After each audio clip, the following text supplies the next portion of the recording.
anak-anakku yang luar biasa, alhamdulillah. Ada sedikit yang ingin saya sampaikan dalam pagi hari ini.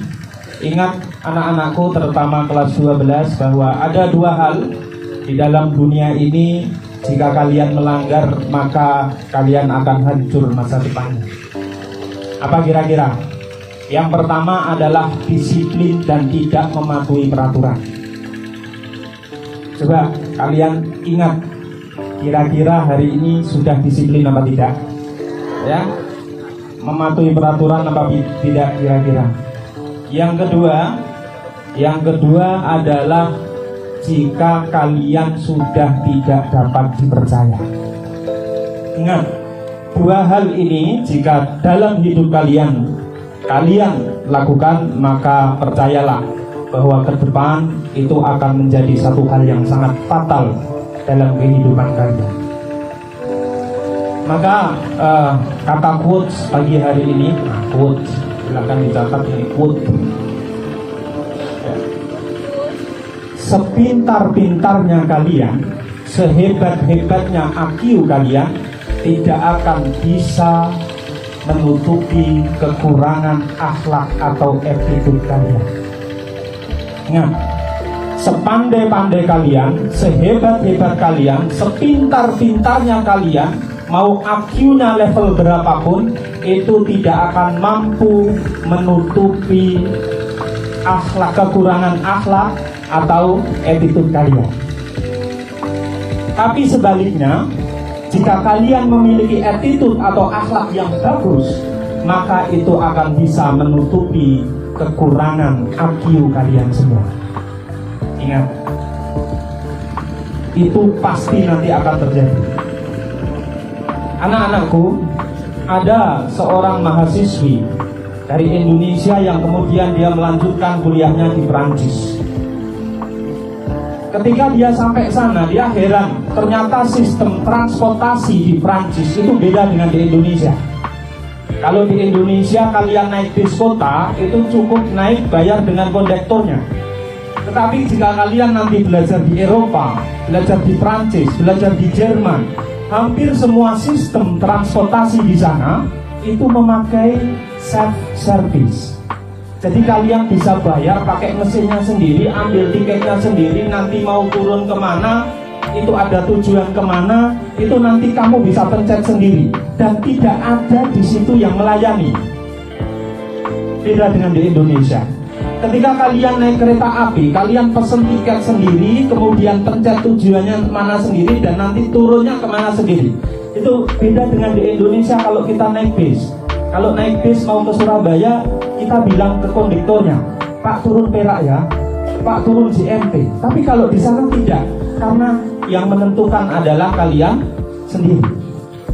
Ternyata seorang mahasiswi ini menemukan kelemahan yang ada di sistem transportasi yang ada di Eropa itu. Maka kemudian dia tahu bagaimana mengakali sistem itu agar dia bisa naik kereta api, bisa naik bus, tetapi gratis, tidak harus membeli tiket. Dan tahu nggak, itu dilakukan bertahun-tahun selama dia menjadi mahasiswi di Prancis. Kemudian setelah 4 tahun dia lulus, apa yang terjadi? Dia tidak sadar bahwa sesuatu yang dilakukan sewaktu dia kuliah itu adalah satu hal yang sangat fatal dalam hidupnya. Dia nggak menyadari itu. Kemudian dengan bangganya karena dia lulus dengan nilai yang cum laude, maka dengan kepercayaan dirinya yang luar biasa, dia mulai mengajukan aplikasi lamaran pekerjaan.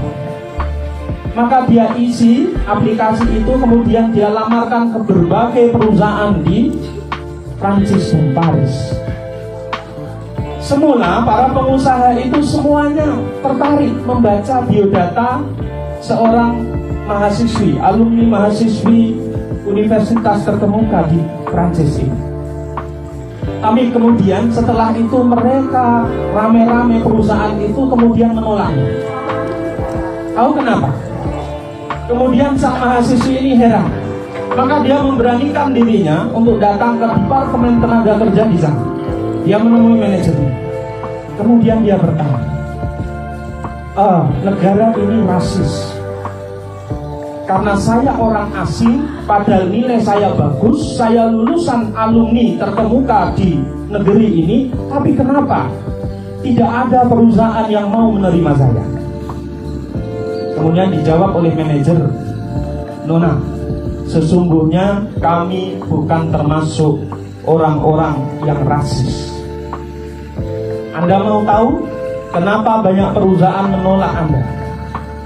Ya, kenapa? Karena Anda telah melakukan kesalahan yang fatal ketika Anda menjadi seorang mahasiswa. Anda telah melakukan 3 pelanggaran. Yang pertama, Anda tidak membeli tiket. Kemudian pemerintah kami sadar, oh ternyata ini mahasiswa baru, mungkin belum tahu sistem informasi di sini. Kami biarkan. Yang kedua, kemudian Anda juga melakukan pelanggaran lagi, dan itu terekam di database kami. Itu canggihnya sistem yang ada di sana. Kalian yang merasa mungkin ini tidak akan terdeteksi, tapi ternyata itu langsung terrecord di database yang ada di pemerintahan Prancis. Kemudian sang mahasiswi ini beralih, dia berkelak, bukankah itu kesalahan yang kecil yang saya bisa perbaiki di kemudian hari? Kemudian manajer geleng-geleng, tidak seperti itu. Karena hampir perusahaan di seluruh Eropa, dia memakai sistem hampir sama seperti sistem transportasi di sini. Bayangkan ketika Anda tidak ada yang mengawasi, siapa yang menjamin Anda tidak akan korupsi di perusahaan ini? Saya yakinkan kepada Anda, Nona, bahwa seluruh perusahaan di Eropa, saya yakinkan tidak akan menerima Anda.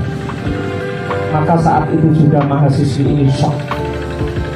Dia baru sadar bahwa ternyata kesalahan yang kecil menurut dia itu bisa menghancurkan masa depannya. Itu kenapa saya tadi menyampaikan di awal, ingat anak-anakku, bahwa sesungguhnya sepandai-pandainya kalian, sepintar-pintarnya kalian, sehebat-hebatnya IQ kalian, tidak akan pernah bisa menutupi kekurangan attitude kalian. Tapi sebaliknya, jika kalian memiliki attitude yang bagus, perilaku yang bagus, akhlak yang bagus, itu akan bisa menutupi kekurangan IQ kalian. Untuk itu, di sekolah ini, di pondok ini, attitude adalah satu hal yang paling utama. Maka menjelang ujian ini, tolong dijaga attitude-nya. Tolong jangan curang. Karena kecurangan itu sebetulnya diketahui oleh Bapak Ibu pengawas, tapi mereka membiarkan saja. Karena apa? Karena ingin tahu sesungguhnya kejujuran kalian itu sampai mana. Maka ingat 2 hal tadi di awal. Jika kalian tidak disiplin dan selalu melanggar peraturan, yang kedua adalah apa tadi yang kedua? Tidak bisa dipercaya. Maka ingatlah satu saat itu akan menghancurkan diri kalian sendiri.